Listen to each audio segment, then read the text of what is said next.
রাজশাহী মানেই আম। আমরা রাজশাহীর নামটি শুনলে মনে মনে যে ছবিটি আঁকি সেটি হচ্ছে ফজলি আমের একটি ছবি। আমি দ্বিতীয়বারের মতো রাজশাহী শহরে এসেছি। এবার আসার সময় মনে মনে ঠিক করে নিয়েছিলাম এবার বাগানে গিয়ে ফজলি আমের বাগান দেখব এবং ওখান থেকে বাগান থেকে ফজলি আম কিনে নিয়ে আসব। যেই বলা সেই কাজ। আজকে যেহেতু মাসের 15 তারিখ, এটা হচ্ছে জুলাই মাসের 15 তারিখ, যদিও ফজলি আম বা রাজশাহী বেসড যে আমগুলো সেগুলো প্রায় শেষ পর্যায়ে, এবং শেষ পর্যায়ে যেহেতু আমের পরিমাণ এবং সাইজ খুবই ছোট এবং কম, যতটুকুই পাই দেখে গেলাম। এটা একটা চোখের প্রশান্তি বলা যায়। চোখের প্রশান্তির জন্য পুরো টিম নিয়ে চলে এসেছি রাজশাহী শহরের খুব কাছাকাছি একটি গ্রামে।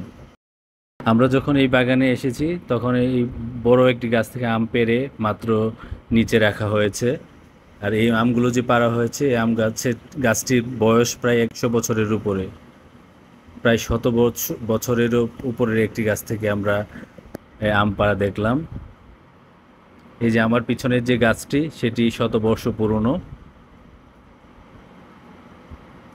চোখের শান্তি নিয়ে এবার ফিরতে পারবো, সেই সাথে পরিবারের জন্য আম কিনে নিয়ে যাব।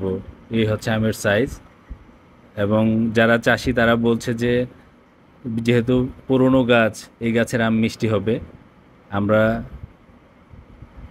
ওখানেই খেয়ে দেখেছি, কিছুটা মিষ্টি আছে। আর এখানে হচ্ছে আশিনী গাছের থেকে আশিনী আম পাড়া হচ্ছে। এটা হচ্ছে আমের সিজনের সর্বশেষ জাত। এই যে চাষি ভাইয়েরা খুব ব্যস্ত সময় পার করছে আম পাড়তে গিয়ে। সাথে আমিও চেষ্টা করলাম আম পাড়ার জন্য, এবং প্রচুর রস বের হচ্ছে আমের আমের যে আম ছিঁড়া হচ্ছে যে সেখান থেকে। এবং চাষি ভাইরা বলছে যে এই রস নাকি চোখের জন্য খুবই উপকারী। আমরা ছোটবেলায় শুনতাম চোখের আমের রস পড়লে চোখ নষ্ট হয়ে যায়, এবং তারা বলছে যে না, এটা চোখের যে ময়লা সেটা পরিষ্কার করে এই রস। যাক, দেখতে দেখতে ভালো সময় পার করলাম।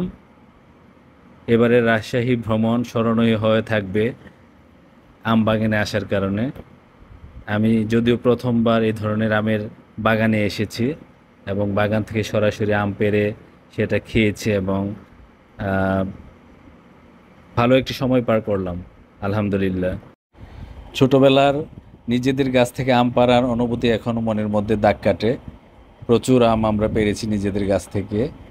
আর এখন রাজশাহীতে এসে আম বাগান থেকে আম পেড়ে দেখলাম কেমন লাগে। এখানে আমের সাইজ অনেক বড়, যেহেতু ফজলি আম। দেখতে দেখতে আমাদের সময় শেষ হয়ে গেল। এখন আবার ফেরার পালা। আল্লাহ হাফিজ।